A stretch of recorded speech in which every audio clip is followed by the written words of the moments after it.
Hello, I'm Darin Kennedy. I am an author with Falstaff Books, and I'm doing a reading today from Book 1 of my Fugue and Fable series. Book 1 is called the Mussorgsky Riddle. Book 2 is the Stravinsky Intrigue, and Book 3 is the Tchaikovsky Finale. This series is complete and available at Falstaff Books website, Amazon, or pretty much any place that you can buy books. And I'll be reading a little bit from chapter 3.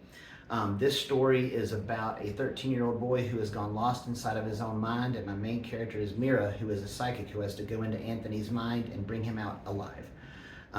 When she first enters his mind, she suddenly finds herself in a art gallery of sorts and is looking through various paintings, and one of the first things she sees is one that's called Nomus, but there's no gnome in the painting, and you're about to find out why.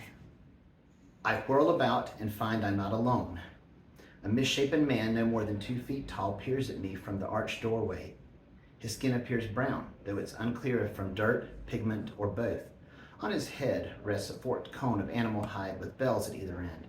His worn leather boots are covered in mud, while his rough clothing is replete with buckles of all shapes and sizes. He twirls his mossy beard absently, his thickened fingernails like tree bark. "Who are you?" His voice, the groan of trees bowing in a hurricane. The gnome drags a grimy sleeve across his runny nose.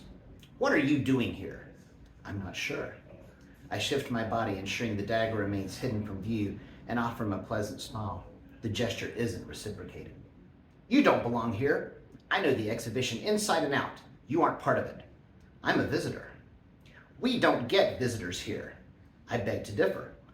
I perform a subtle curtsy. "Unless you believe me a figment of your imagination."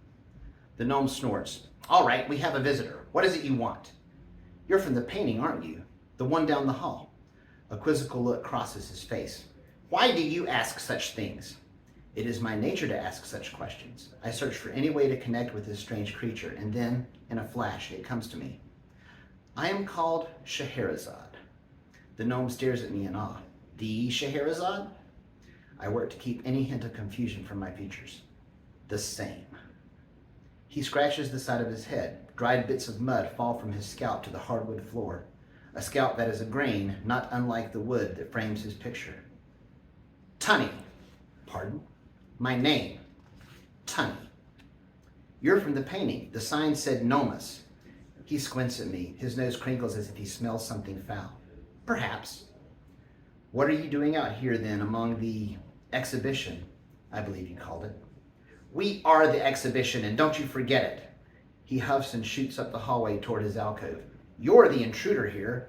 I slip the dagger into its scabbard and give chase. Catching the gnome, however, is harder than anticipated. How can a creature with such short legs move so quickly? I'm sorry, Tunny, I meant no offense." "No one ever means offense," he shouts as he scrambles away. "Yet that's all they ever do. Offend, offend, offend." He steps into the alcove with the woodland scene, and a scuffling sound fills the air. I sprint up the hallway and arrive at his alcove in time to find him halfway into his painting, struggling to get his other foot up and over the bottom of the frame. "Wait!" I rush to his side. "I need your help." "My help?" He lets out something between a snort and a laugh. "You, fair Scheherazade, an angel among swine, desire my help?" "I didn't come here of my own free will, and I can't leave. Did you not see the door? The door with the enormous lock?" He lets out another phlegm-laden chuckle as he finishes hoisting himself into the woodland scene. "What do you think keeps us all here?"